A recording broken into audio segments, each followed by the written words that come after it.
ہم واقعتاً سمجھتے ہیں کہ جب تک اس ملک میں شفاف نظام نہیں آئے گا، ٹرانسپیرنسی نہیں آئے گی اور آنسٹ لیڈرشپ نہیں آئے گی، پاکستان ترقی کر نہیں سکتا۔ یہ ڈیولپمنٹ میگا پروجیکٹس تو اب آئی ایم ایف کہہ رہی ہے نا کہ بہت سے میگا پروجیکٹس ڈیولپنگ کنٹریز میں اس لیے لگائے جاتے ہیں جن میں کک بیکس ہوتے ہیں، کمیشنز ہوتے ہیں، اور وہ بھی کرپشن کا ایک ذریعہ بن جاتے ہیں۔ ہیومن ڈیولپمنٹ توجہ نہیں دیتے، میگا پروجیکٹ میں جاتے ہیں۔ تو ہماری آبجیکٹو یہ ہے کہ کرپشن کا تدارک ہو، اس کے لیے ہم کوشش کریں گے، ہم پارلیمان کو استعمال کریں گے، ہم اپوزیشن کے ساتھ چلیں گے اور کوشش کریں گے کہ اگر ہماری بات نہ سنی گئی، جوڈیشل کمیشن نہیں بنتا، جی بات نہیں سنی جاتی، لوگوں کا احتساب نہیں ہوتا، تو پھر ڈیموکریسی میں، جمہوریت میں پرامن احتجاج کا حق تو ہے نا۔ مگر شاہ صاحب پیپلز پارٹی نے تو بڑا اپنا واضح شروع سے موقف رکھا، انہوں نے کہا ہم سڑکوں پر نہیں آئیں گے۔ دیکھیے ان کا رائٹ ہے، وہ ایک انڈیپینڈنٹ پارٹی ہے، وہ اپنی پالیسی خود بنا سکتے ہیں، ٹھیک ہے نا۔ تو آج ہم ان کے ساتھ چل رہے ہیں کیونکہ ہمارا ایک مشترکہ آبجیکٹو ہے، ہم ان کے ساتھ چلنا چاہیں گے۔ ہو سکتا ہے ہم انہیں کل قائل کر لیں، ہو سکتا ہے کہ ان کی بات میں اتنا وزن ہو کہ ہم اپنے فیصلے کو دیکھیں کہ ابھی اس پر عمل پیرا ہونے کا وقت نہیں ہے۔ یہ تو وقت کا تعین حالات اس کا طے کریں گے نا کہ ہم نے سڑک پر جانا ہے یا نہیں جانا۔ اگر کمیشن بن جاتا ہے اور اس کی کارروائی صحیح ہو جاتی ہے اور ایک معقول دورانیہ کے اندر کرپٹ لوگ بے نقاب ہو جاتے ہیں، کٹہرے میں کھڑے کر جاتے ہیں، پھر ہم سڑک پہ کیوں آئیں گے؟ اچھا شاہ صاحب، اب I'm sure آپ سے بہت دفعہ یہ سوال کل سے پوچھا جا رہا ہے، واک آؤٹ والا معاملہ تھا، کس نے کس کو کہا کہ واک آؤٹ کرنا ہے؟ آپ کا ورژن کیا ہے؟ کیونکہ بہت سارے ورژن ملنے کو، دیکھنے کو، سننے کو مل رہے ہیں۔ کسی نے کسی کو کچھ نہیں کہا، یہ سب کا متفقہ فیصلہ تھا کہ اگر وزیر اعظم ہمارے 7 سوالوں کا معقول جواب نہیں دیتے، آئیں بائیں شائیں کرتے ہیں، جو کوئی ہوئی، تو پھر ہمارے پاس 2 راستے تھے۔ ایک، ہم ان کے ساتھ وہاں الجھ پڑتے اور جملے بازی شروع ہو جاتی، ہم بولتے، وہاں سے ٹریجری بینچز بولتے اور ماحول بگڑ جاتا، ٹھیک۔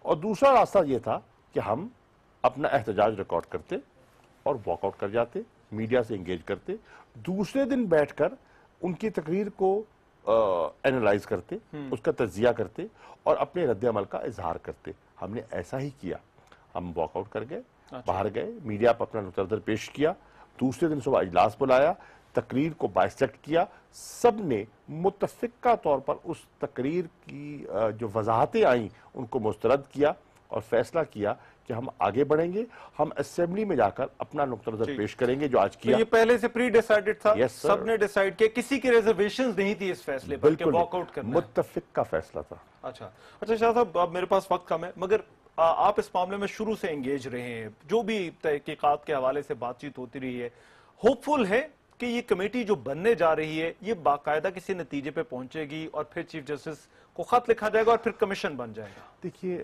رحمان جی، ہماری کوشش ہے، مجھے تو یہ علم ہے کہ تحریک انصاف کی اور عمران خان کی سوچ اور نیت کیا ہے۔ عمران خان اور تحریک انصاف چاہتی ہے کہ یہ کام آگے چلے۔ ہم چاہتے ہیں کہ ہمارے نظام میں جو کرپشن آ چکی ہے اس کی اصلاح ہو، اور اگر یہی کرپٹ نظام چلتا رہا پاکستان ترقی نہیں کر پائے گا، پاکستان کا کشکول بڑھتا چلا جائے گا، پاکستان مقروض ہوتا جائے گا، پاکستان غریب تر ہوتا چلا جائے گا، بے روزگاری بڑھے گی، یہاں افراتفری بڑھے گی، یہاں لا قانونیت بڑھے گی، یہاں کرائم ریٹ بڑھے گا۔ اچھا شاہ صاحب، مگر ایک جاتے جاتے جب وزیراعظم انڈر اوتھ اسمبلی کے فلور پہ کہتے ہیں کہ ایک پیسہ باہر نہیں گیا، جو انہوں نے سورسز پیش کیے، کیوں کنونسڈ نہیں ہے؟ کیونکہ جو ہمارے پاس ڈاکیومنٹس ہیں ان کی نفی کرتے ہیں۔ اچھا، وہ تو فرما رہے ہیں کہ ہم نے فلیٹس خریدے 2005 میں، جی جدہ کی مل بیچی اور پیسہ منتقل کیا، فلیٹس لے لیے، لیکن ہمارے پاس جو دستاویز ہیں اور جو ہمارے پاس لندن سے رجسٹریز ہم نے حاصل کی ہیں اور ہم نے میڈیا کو پیش کر دی ہیں، ان میں تو 93, 94, 95, 96 ہے۔ تو وہ کہہ رہے ہیں کہ اس عرصے میں ہم نے اپنی کمائی سے حاصل کیا، جو ہم نے ٹیکسیشن کی ان کی چیز پیش کی ہے وہ اس کے برعکس ہے۔ وزیر اعظم نے جھوٹ بولا فلور پر آ کر؟ میں سمجھتا ہوں کہ انہوں نے فیکٹس کو صحیح سٹیٹ نہیں کیا۔ اب اس کو آپ جس انداز میں پیش کر دیں، وہ فیکٹس صحیح نہیں تھے ان کے۔ وہ فرماتے ہیں کہ ہم نے 10 ارب روپے کے ٹیکس دیے، ہم نے جب تجزیہ کیا تو پتہ چلا تو 8 ارب تو اس میں سے جنرل سیلز ٹیکس کا ہے۔ جنرل سیلز ٹیکس میں دیتا ہوں یا عوام دیتی ہے؟ یہ کارپوریٹ انکم ٹیکس تو نہیں ہے. ہم تو بات انکم ٹیکس سے کر رہے ہیں کہ آپ نے اپنی کمائی سے اپنی آمدن سے ٹیکس کتنا چکایا, لوگوں کی جیب سے لے کر آپ نے دے دیا, وہ کون سا پیسہ ہے, وہ کون سا ٹیکس ہے, ایکسائز ڈیوٹی وہ کون سا ٹیکس ہے. ٹھیک رائٹ. شاہ صاحب بہت شکریہ آپ کے وقت کا. شاہ محمود قریشی ہمارے ساتھ موجود تھے. بہرحال امید ہے کہ اب یہ کو معاملہ آگے چلے. ایک بریک لیتے ہیں, بریک کے بعد مسلم لیگ نون کے شیخ روہیل اصغر اور تحریک انصاف کے علی محمد ہمارے ساتھ ہوں گے اور دیکھیں گے کہ کیا حکومت اپوزیشن کو تقسیم کرنے کی کوشش کر رہی ہے یا نہیں. اس بریک کے بعد واپس آتے ہیں. بریک کے بعد پروگرام میں ایک مرتبہ پھر سے خوش آمدید. پاناما لیکس کی تحقیقات کے لیے پارلیمانی کمیٹی کے قیام کا بالآخر اعلان ہو گیا. وفاقی وزیر اطلاعات پرویز رشید کا یہ کہنا ہے کہ قومی اسمبلی سے منظوری کے بعد کل سے کمیٹی کام شروع کر دے گی. اس معاملے میں ابھی تک جو اتار چڑھاؤ دیکھے ہیں, یقین جانیے اسے دیکھ کر دھرنے کے دنوں کی یاد تازہ ہو جاتی ہے. ثانیہ پشاور اور 126 دنوں کے دھرنے کے بعد اسی طرح سے ایک کمیٹی بنی تھی. داندی کے حوالے سے جو تحقیقات تھی اس کے لیے ضابطہ کار طے کیا گیا تھا اور اس وقت بھی یہ سوال پوچھا گیا تھا کہ اگر یہی کمیٹی بننی تھی تو یہ پہلے کیوں نہ بن گئی جب 4 حلقوں کی بات ہوئی تھی. اسی طرح اسمبلی میں شور شرابہ, پھر اس کے بعد جو ہے وہ جلسے جلوس, اور پھر اس کے بعد الزامات, جوابی الزامات. 45 روز گزر گئے تو آج یہ کمیٹی بن گئی ہے. دھرنے کے بعد کی طرح اس پر تو اب اس سوال بڑا سادہ ہے کہ یہ کام پہلے کیوں نہ ہو سکا. کیوں حکومت نے اپوزیشن سے مشاورت کے بغیر چیف جسٹس کو خط لکھا؟ اگر حکومت کو یہی کرنا تھا تو پہلے ہی دن اس کمیٹی کا اعلان کیوں نہ کر دیا گیا؟ ایک تو اس ایشو پر بات ہوگی, اور دوسرا جو عام ایشو کہ کیا حکومت اپوزیشن کو تقسیم کرنے کی کوشش کرے, کیونکہ آج جو تقاریر ہوئی اس سے یہ تاثر ملا ہے. دو بڑے ہی عام لوگ میرے ساتھ موجود ہیں ان دونوں ایشوز پر بات کرنے کے لیے. شیخ روہیل اصغر صاحب مسلم لیگ نون کے رہنما ہیں اور علی محمد صاحب پاکستان تحریک انصاف کے رہنما. شیخ صاحب میں آپ سے آغاز کروں گا. شیخ صاحب یہ پہلے کیوں نہیں کر لیا؟ 45 روز گزر گئے, پہلے ہی پوچھ کے جو ہے ان کمیٹی بن جاتی, ایک ہفتے میں ڈیسائیڈ کر لیتے اور پھر چیف جسٹس کو خط لکھتے تھے. بسم اللہ الرحمن الرحیم. 2-3 باتیں ہیں بس آپ سے کر لوں گا, علی سے بھی کر لیتا ہوں. اصل پہ ہماری پرابلم ہے, آپ نے وہ دھرنے والی بات بھی خود ہی چھیڑ دی اور اس پہ اس وقت بھی آپ کو یاد ہونا چاہیے, علی محمد کو بھی یاد ہونا چاہیے, مجھے تو بالکل یاد ہے. اس وقت کی بات یہی ہوتی تھی, ہر فورم پہ یہ بات ہوتی تھی کہ اصل راستہ جو نکلے گا وہ پارلیمنٹ سے نکلے گا. اچھا, اب دیکھ لیجئے کل ہمارے لیے, سب جماعتوں کے لیے, ساری جماعتوں کے لیے بڑا اہم دن ہے, کیونکہ بڑی ارک ریزی کے بعد ساری جماعتوں کی مشاورت, اس پہ اپنی اپنی آرا کے بعد کل ایک کانسٹیٹیوشنل امینڈمنٹ ہونے جا رہی ہے الیکشن پروسیس کے لیے, یا الیکشن کمیشن کی تشکیل کے لیے, الیکشن کمیشن کے لاز کے لیے کل. تو آپ کو دیکھیے الٹیمیٹلی آپ کو پارلیمنٹ میں آنا پڑا. یہاں پہ بھی بین, اگر آپ پہلے دن اگر کانفیڈنس کرتے اگر پارلیمنٹ میں, تو پارلیمنٹ میں بیٹھ کے آپ چاہے جو مرضی ہوتا, میں اگر بات نہ مانتا تو میں ایکسپوز ہوتا, میں کہتا ہاں میں نہیں مانتا, میں ہٹ درمی کرتا, میں نہیں کہتا میں نے نہیں کروانا, میں نے بالکل نہیں بات ماننی فورم پہ, اس فورم پہ میں نے بات نہیں ماننی, آپ کوئی اور فورم چن لیں. میرے خیال میں 2-4 روز کے آگے پیچھے ہوتا ہوگا رحمان, لیکن ہر بات مانی گئی. حتیٰ کہ میرے خیال میں کئی دفعہ ایسا ہوا کہ میں نے خود ٹاک شوز میں آپ جیسے زیرک لوگوں سے, ان جیسے سمجھدار لوگوں سے یہ سنا کہ جی حکومت کو ہم نے گرا دیا, حکومت نیل ڈاؤن ہو گئی ہے, اور بات مان لی ہماری. اصل وہ بات ماننے والی بات نہیں تھی. حکومت نے ہر وہ کوشش کرنی ہے جس سے اس جو آپ کا انسٹیٹیوشن ہے یا جو آپ کا سسٹم ہے اس کو کوئی گزن نہ پہنچے. یہ بات میں آپ کے پروگرام میں کہہ رہا ہوں کہ اگر خدا نہ خواستہ میری انا سے یا کسی اور جماعت کی انا سے یا کسی اور کی بات سختی کی وجہ سے اگر اس کو کوئی مسئلہ بنتا ہے تو یقین کیجئے ہسٹورین اس کے بڑا خلاف لکھے گا جب بھی بنتا ہے گا. آپ کو اس چیز کا امکان نظر آ رہا ہے ایسا ہو سکتا ہے؟ ہونا نہیں چاہیے. نہیں, جو آج ڈیولپمنٹ ہوئی ہے اندازہ, مطلب آپ دیکھیں being a political worker, اس میں میں گزارش کروں ساری جماعتوں کو, جملہ باشمول حکومت کے ساری جماعتوں کو صرف ایک نقطے پہ اپنے آپ کو رکھنا چاہیے. ٹھیک ہے کہ ہم نے جو کچھ کرنا ہے ایک عزت اور تکریم کے لیے کرنا. میں نے آپ کے ایک میں یہ نہیں کہ میں کوئی ایڈوکیسی نہیں کر رہا, لیکن پرائم منسٹر نے 2 باتیں بڑی, باتیں تو کافی انہوں نے کی اس میں اپنی تقریر میں, لیکن 2 باتیں بڑی اہم تھیں. ایک تو انہوں نے کہا جی اس ایوان کی تذلیل نہیں ہونی چاہیے, ایک. دوسرا انہوں نے کہا کہ آپ ایک کمیٹی تشکیل دے دیجئے جو مشترکہ بیٹھ کے TORs اپنے بنا لیں اور آگے پیش کر دیں. ان دونوں چیزوں پہ آپ کو فوکس کرنا چاہیے تھا. ٹھیک ہے. اب ذرا اگر 1 منٹ دیں, میں علی محمد, میرا سوال میرا خیال ہے شاید پھر وہ بات چیت میں کہیں کھو جائے گا, مگر وہ یہی تھا کہ یہ 45 دن گزر گئے, یہ جو کام آج ہوا ہے, کمیٹی بنی ہے, یہ پہلے کیوں نہیں ہو سکا؟ بسم اللہ الرحمن الرحیم. اللہم صلی وسلم علی سیدنا محمد. شاید اس کی وجہ یہ ہے کہ ابھی ہمیں دل سے جمہوری قدروں کو شاید ابھی مانا نہیں, یا دل سے ہم اکاؤنٹیبلٹی کے نظام پہ یقین نہیں رکھتے, یا پھر واقعی ہمارے پاس کچھ ایسا ہے جو ہم چھپا کے رکھنا چاہتے ہیں اور نہیں چاہتے کہ وہ دن کی روشنی میں نظر آئے. ورنہ اگر میں رحمان اظہر صاحب کو یہ کہوں کہ رحمان اظہر صاحب آپ نے میرا یہ نقصان کیا ہے اور آپ کے پاس یہ میرے اثاثے آپ کے پاس ہیں, تو آپ مجھے فوری طور پہ کہیں گے اچھا آپ مجھ پہ الزام لگاتے ہیں, جس بھی فورم پہ آپ مجھے لے جانا چاہتے ہیں لے جائیں. سمجھتا ہوں وہاں پہ مسئلہ پیدا ہوا جب میاں صاحب نے پہلے تو اسپیچ کی, ریٹائرڈ جج کے ذریعے کمیشن بنایا, پھر جب وہ باہر تشریف لے گئے علاج کے لیے واپس جب آئے تو TORs پرائم منسٹر ہاؤس میں اکیلے بنا کے بھیج دیا. مسئلہ رحمان ادھر خراب ہوا جب چیف جسٹس صاحب نے, بلکہ ٹھیک ہوا جب انہوں نے یہ کہا اور ان کے TORs کا پوسٹ مارٹم کر کے ان کے ہاتھ میں پوسٹ مارٹم رپورٹ تھما دی. اس کے بعد ان کا احساس ہوا کہ اب پارلیمان میں بھی آنا چاہیے اور اب اس کو سیریس لینا چاہیے, کیونکہ اگر چیف جسٹس صاحب نے ان TORs پہ انکار کر دیا, دیکھیں یہ TORs جس کی طرف میاں صاحب ہمیں لے کے جانا چاہتے تھے یا ہم چلے گئے ہیں بنانے کے لیے, یہ انہوں نے خوشی سے نہیں کیا, یہ اپنی کوشش کر گئے ہیں. میرا خیال ہے شیخ صاحب یہ آرگومنٹ بڑا ویلڈ ہے. اب تو کیا نا, دونوں کام کیے, جو پہلے خط لکھ کر وہاں سے انکار بھی لیا, انکار نہیں ہوا, معذرت ہوئی. شیخ صاحب ایسے نہ کہیں, دیکھیں انہوں نے اسپیسیفائی کر دیں تو انہوں نے سر معذرت اور کیا ہوتی ہے, معذرت اور کیا ہوتی ہے مائنڈ یو. شیخ صاحب معذرت یہ ہوتی ہے کہ آپ مجھے کوئی کام کہیں, میں کہوں کہ شیخ صاحب مجھے کوئی اور کام اگر آپ مجھ سے آرگومنٹ اس پہ آپ مجھ سے آرگومنٹ اگر چاہیں گے تو میں اس طرح دوں گا کہ جو آپ نے حال اور حشر کیا آپ نے پہلے کمیشن کا, میرے خیال میں کوئی بھی عزت دار شخص اس میں ہاتھ نہیں ڈالے گا. میں نے اس بارے میں نہیں سر اسمبلیوں میں واپس اس وقت تک جب تک چیف جسٹس اپنے منصب پہ قائم تھے, اس کے بعد جو کچھ ہوا اللہ, یہ میں آپ کو گزارش کر دوں, آپ ریکارڈ نکال لیجیے. میں ایک بریک لینا, یہ بڑا امپورٹنٹ نقطہ آپ چھیڑیں کیونکہ ریکارڈ نکال لیجیے تسلیم. اور میں یہ پھر آپ کو ایک بات بتاؤں, chief justice of Pakistan, supreme court of Pakistan, اگر چیف ایگزیکٹو کوئی ریکویسٹ لیٹر ان کو بھیجتے ہیں وہ ٹرن ڈاؤن نہیں کر سکتے. انہوں نے آپ سے صرف اسپیسیفائی کروایا کہ کون کون سے چیزیں آپ کروانا چاہتی ہیں.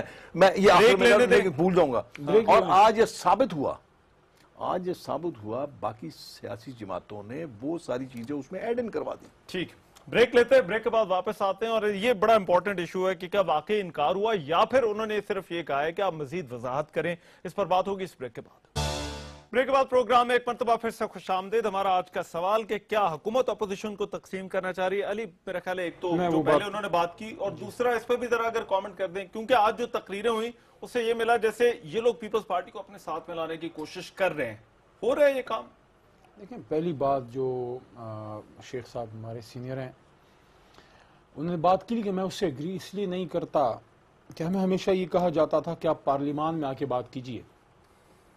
شیخ صاحب اس سیشن میں لازماً موجود ہوں گے جب ایک جان لیوا بیماری کے بعد پہلی دفعہ جناب عمران خان صاحب اسمبلی تشریف لائے تھے. آج بھی انہوں نے ایک اسٹیٹسمین کی تقریر کی, اس دن بھی کی تھی, اور انہوں نے یہ کہا تھا کہ 4 حلقے کھولنے پاکستان کی جمہوریت کے مستقبل کے لیے. وہ انہوں نے بات کی. اس کے بعد ایک پارلیمانی کمیٹی بنی رحمان اظہر, اور اس کے میرے خیال میں ہیڈ شاہد احسن اقبال صاحب تھے اگر میں بھول نہیں رہا, بہرحال نون کے کوئی ممبر تھے. وہ 2-3 میٹنگز کے بعد وہ لامتناہی وہ ڈیلے ہوتا گیا. 1.5 سال ہم اسمبلی کے اندر رہے ریگنگ پہ, جب کچھ سنوائی نہیں ہوئی پھر روڈز پہ گئے. اب جب کمیشن بنا ریگنگ پہ اس کا فیصلہ ہم نے مانا, لیکن اس میں 2 چیزیں ہیں. فیصلہ مان کے اسمبلی میں آئے, فیصلہ مان کے اسمبلی میں آئے, لیکن اسمبلی میں آنے کے بعد جو انہوں نے سواگت کیا, ان کا اندر کا جو جمہوریت کا جامع پہنے ڈکٹیٹر تھا اس دن وہ سر چڑھ کے بول رہا تھا جب خواجہ آصف صاحب وہ اپنے فرمودات بیان کر رہے تھے. لیکن اس کمیشن کی رپورٹ کی بات کرتے ہیں, اس میں جو 40 جگہوں پہ وہ نشاندہی ہے اس کی طرف کوئی توجہ حکومت نے آج تک نہیں دی. اس کے بعد ریگنگ کے ریزلٹ کے بعد جب ہم اسمبلی میں واپس آئے, اس کو بھی سال ہو گیا نا. ٹھیک, اس سال میں ہم نے جتنے ایشوز اٹھائے, جب تک ہم روڈ پہ نہیں گئے, جب تک میڈیا کا ان پہ پریشر نہیں پڑا, تب تک یہ بات نہیں مانے. پہلے جوڈیشل کمیشن کے لیے تیار نہیں, پھر انہوں نے فیصلہ میں تو یہی تو کہہ رہا ہوں کہ یہ دھرنے والی اب ایک اور میں ایک پازیٹیو اسپرٹ میں آج ایک بات کرنا چاہتا ہوں. میں ایک بات پازیٹیو اسپرٹ میں آج کرنا چاہتا ہوں, وہ یہ ہے کہ جب یہ ٹی او آرز بن جائیں, جب یہ کمیشن کام سٹارٹ کر دے, جب جوائنٹلی آپ نے ٹی او آرز بنا دیے, انویسٹیگیشن سٹارٹ کر دی, میں سمجھتا ہوں پھر ٹاک شوز میں بیٹھ کے روزانہ اس کا تیا پانچا کرنے سے اس کمیشن کا انجام بھی تباہی والا ہوگا. میں ایک چھوٹی سی گزارش سن لیں. میں صرف یہی کہہ رہا تھا کہ جس طرح دھرنے کے دنوں میں سب مصروف رہے, الزامات لگے, سیاستدانوں نے ایک دوسرے پر کیچڑ اچھالا, جلسوں میں ایک دوسرے کے خلاف باتیں ہوئی, پھر بنی اینڈ میں کمیٹی. آج بھی کمیٹی بنی, حکومت چاہتی تو یہ پہلے کام کر. دیکھیں میری بات سنیں, بگر پارٹنر دیکھیں میری بات سنیں. کمپلیننٹ کون تھا؟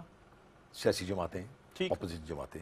جو کچھ انہوں نے کہا ہم وہی مانتے گئے, حکومت مانتی گئی, من و غن تسلیم کرتی گئی. یہ ابھی کی بات کر رہے ہیں, ابھی اس والے اس والے کی بھی حکومت نے ہمیشہ, میری بات سن لے جان, میری بات سن لیں ٹیکنیکلی.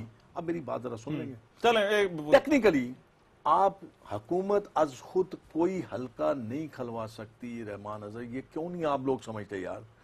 آپ سمجھیں, یہ صرف پروگریٹو جو ہے یا حکم نامہ جو ہے, یہ صرف اور صرف الیکشن ٹریبیونل کا ہے. بالکل میری کمیشن تو بنا سکتی میری ہے نا. پلیز, میں جو آپ سے گزارش کر رہا ہوں, کمیشن کہاں بنا وہ آپ تو سن تو لیں. جب ان کو یہ کہا گیا کہ جو اس میں خامیاں خرابیاں ہیں آپ بیٹھ جائیے, بیٹھ کے یہاں پارلیمنٹ کا کوئی فورم بنا لیجئے, اس پہ آپ ڈسکس کر لیجئے. اس پہ حکومت نے کہیں اپنی میرے خیال میں انا کا مسئلہ نہیں بنایا, اور وہ بنا. میں اسی لیے کہہ رہا تھا کہ کل ساری سیاسی جماعتوں کے لیے آنے والے الیکشن کے ایک بڑا اہم دن ہے کل, اور وہ معاملہ یہیں پہ ہوگا. اس پہ بھی میں آپ کو یہ کہہ رہا ہوں کہ میں ایک جاتے جاتے ایک ایسی چھوٹی سی ایز اے مزہ علی کو بات کر جاتا ہوں. آپ جب کسی پان والے کے پاس جائیں تو وہ کہتا صاحب چونا کم لگاؤں یا زیادہ؟ پیپلز پارٹی نے پوچھا ہی نہیں کہ چونا کتنا لگانا. اچھا, میں بھی جاتے اور یہ علی بعد میں جا کے اس کو ضرور سوچے گا کہ واقعی ہوا یہ. میں ان سے جواب لے لیتے ہیں نا ابھی. جاتے جاتے میرے سے بھی سن لیں, نون لیگ کی یہ ایک عادت بڑی مشہور ہے کہ جب ان کا پریشر نہ ہو تو ان کا ہاتھ آپ کے گریبان پہ ہوتا ہے, اور جب پریشر ہو تو پیر میں ہوتا ہے. اب اس کی مثال کیسی ہے؟ اب اس کی مثال کیسی ہے؟ سن لیں نا مثال اس کی, سن لیں. یہ تیار نہیں تھے, کسی قسم کے ٹی او آر کے لیے تیار نہیں تھے, کسی قسم کی ٹی او آر. ان کے منسٹر صبح شام, شیخ صاحب نہیں, ان کے منسٹر جو وزارت کے امیدوار ہیں, آ کے کہتے تھے اس میں اپوزیشن کا کام ہی نہیں ہے, 1956 کے آئین کے تحت ہمارا اختیار ہے. ٹھیک ہے, بات کرتے تھے, آج آہستہ آہستہ مان گئے. یہ ایسے ہی ہے جو ایک بچہ اسکول جانے کے لیے تیار نہیں ہوتا, اس کو پہلے کلاس میں بٹھاتے ہیں, پھر آدھی چھٹی میں لے کے آتے ہیں, اور آخر میں وہ تیار ہو جاتا ہے. دیکھیں شیخ صاحب, اگر آپ پہلے دن مان جاتے, نہیں کہا مان جاتے, آپ کے وزیر اعظم کو وہ تو کہہ رہے تھے کہ پوچھ کے خط لکھ لیں, بیٹھ کے خط لکھ لیں. میرے پاس ٹائم ختم ہو گیا. وزیر اعظم صاحب ہمارے بائیکاٹ کے نتیجے میں اسمبلی آئی. Thank you so much Sheikh Sahab, بہت شکریہ. اور جاتے جاتے صرف اتنا ہی کہ شیخ صاحب نے بڑی امپورٹنٹ کہ کل بڑا اہم دن ہے, تو اب امید ہے کہ یہ معاملہ جو ہے وہ الزامات, جوابی الزامات, اس ساری بحث سے نکل کر جو ہے وہ جائے, پارلیمانی کمیٹی ٹی او آرز ڈیسائیڈ کرے, اور یہ فیصلہ ہو کہ تحقیقات ہونی ہے, کس طرح سے ہونی ہے, کس نے کرنی ہے. میرا خیال ہے اسی میں سبھی کی بہتری. ایک بریک لیتے ہیں, بریک کے بعد واپس آتے ہیں. بریک کے بعد پروگرام میں ایک مرتبہ پھر سے خوش آمدید. ہمارے ہمسائے ملک بھارت کے اکثر اپنی سرحدوں کو لے کر اپنے ہمسایوں سے جھگڑے رہتے ہیں. چین کے ساتھ, نیپال کے ساتھ, بنگلہ دیش کے ساتھ, اور پاکستان کے ساتھ سب سے اہم مسئلہ کشمیر ہے. اب بھارت میں ہونے یہ جا رہا ہے کہ وہاں پر ایک قانون بنایا جا رہا ہے, اور اسے geospatial information regulation act 2016 کا نام دیا جا رہا ہے. اس نقشے کے تحت بھارت میں رہنے والا کوئی بھی شخص یا کام کرنے والی کوئی بھی کمپنی اگر کشمیر کو بھارت کا حصہ نہیں دکھاتی تو اس کو $15 لاکھ جرمانہ یا 7 سال تک کی قید کی سزا ہو سکتی ہے. بھارتی حکومت اب اس بات پر مجبور کرے گی اپنے شہریوں کو بھی